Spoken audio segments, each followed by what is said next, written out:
Studies Thalassery campus.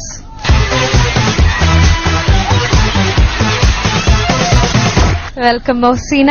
Thank you. വളരെ വ്യത്യസ്തമായ പേര്. എന്തെങ്കിലും മീനിങ് ഉണ്ടോ ഇതിന്? നന്മ ചെയ്യുന്നവൾ. നന്മ ചെയ്യുന്നവൾ. നന്മ ചെയ്യുന്നവൾ. Yes, beautiful name. ഇന്ന് ഏത് സോങ് ആണ് ഈ റൗണ്ടിൽ പാടാൻ എത്തുന്നത്? പാട് ബിലാൽ എന്ന പൂങ്കുയിൽ.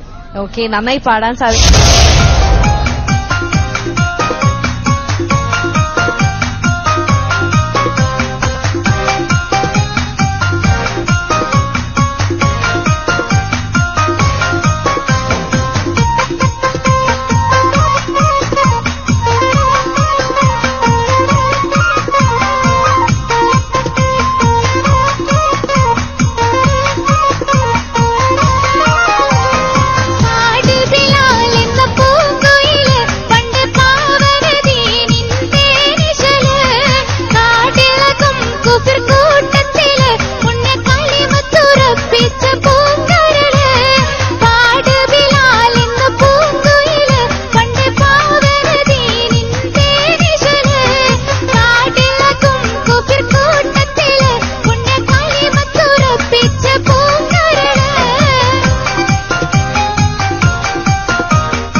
തോന്നുന്നു പാട്ട് പാടി കഴിഞ്ഞപ്പോ.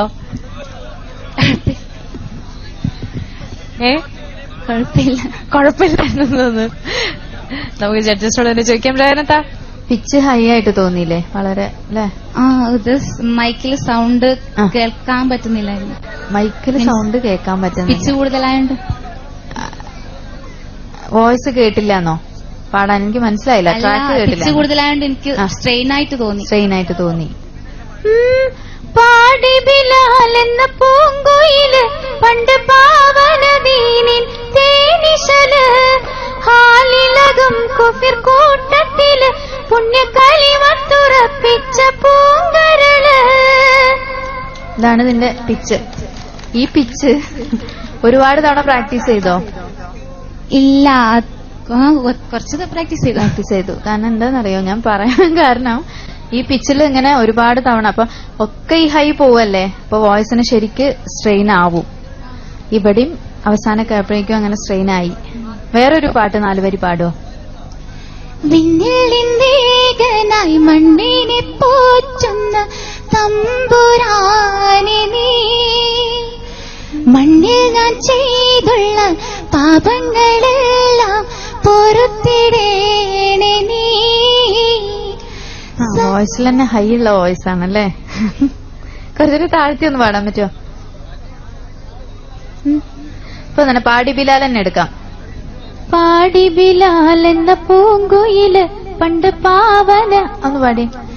പാട് ബിലാൽ എന്ന പൂങ്കുയില് പണ്ട് പാവനദീനിൻ തേനിശല്. അതെ, ഞാൻ ആ വോയിസിന്റെ വ്യത്യാസം ഒന്ന് അറിയാൻ വേണ്ടിയിട്ട് പഠിപ്പിച്ചതാ.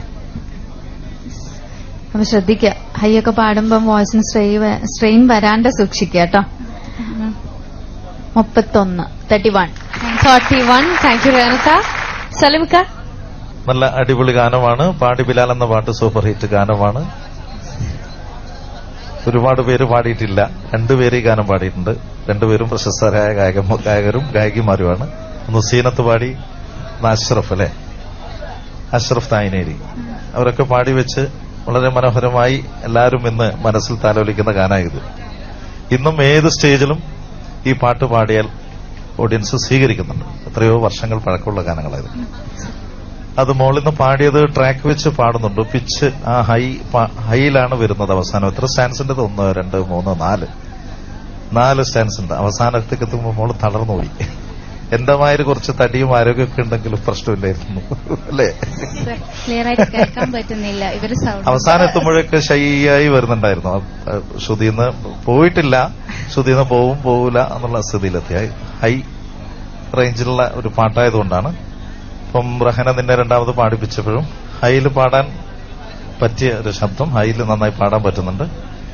ഇനിയും നല്ല നല്ല ഗാനങ്ങൾ മോള് ഇത് സെലക്ട് ചെയ്തിട്ട്, ഇത് പല്ലവി ഞാൻ നേരത്തെ പറഞ്ഞ പോലെ ഒരു നിതിൻ പാടിയില്ലേ ഒരു പാട്ട്, അവർ പാടിയ ഗാനം ഇതുപോലെ ഈ പല്ലവിയുടെ സെയിം ട്യൂണ് അനുപല്ലവിക്ക് വരുന്ന പാട്ടുകൾ ഈ മത്സര പരിപാടിക്ക് സെലക്ട് ചെയ്തിരുന്നു.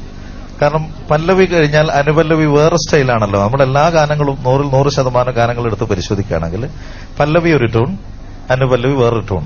അനുപല്ലവി വരുമ്പോഴേക്ക് നമ്മുടെ എനർജിയും നമ്മുടെ കഴിവും ഒക്കെ കാണിക്കാനുള്ള ഒരു വശത്തിലേക്ക് നമ്മൾ എത്തിച്ചേരുന്നു. അപ്പോഴാണ് അത് പൂർണ്ണമായി നമുക്ക് ജഡ്ജ് ചെയ്യാൻ സാധിക്കും. അങ്ങനെയുള്ള ഗാനങ്ങൾ സെലക്ട് ചെയ്തത്. പല്ലവി ഒരു ട്യൂൺ, അനുപല്ലവി വേറെ ട്യൂൺ ആയാലും നമുക്ക് ജഡ്ജ് ചെയ്യാനും അതിനെക്കുറിച്ച് മോളെ കഴിവിനെ കുറിച്ചും എല്ലാം വളരെ ഭംഗിയായി പറയാൻ നമുക്ക് സാധിക്കും. അതുകൊണ്ട് ഇനി മോള് ഇതുപോലെയുള്ള ഗാനങ്ങൾ സെലക്ട് ചെയ്യാം, നന്നായി പ്രാക്ടീസ് ചെയ്യാം. മോൾക്ക് 34 ആണ്. 34. താങ്ക് യു സലിംക്ക. അപ്പം സോങ് പെർഫോമൻസിനും പ്രസന്റേഷനും ഒരു 10 മാർക്സും കൂടെ ഉണ്ട്. എത്രയെന്ന് ചോദിക്കാം? ലിജി? 3 മാർക്സ്. 3. Thank you. ബഷീർക്ക? 3 മാർക്സ്. Thank you. 71 മാർക്കാണ് മോഹ്സിനിക്ക് കിട്ടിയിരിക്കുന്നത്. ഞാൻ പറഞ്ഞു 85 ആണ് കട്ട് ഓഫ് മാർക്ക്.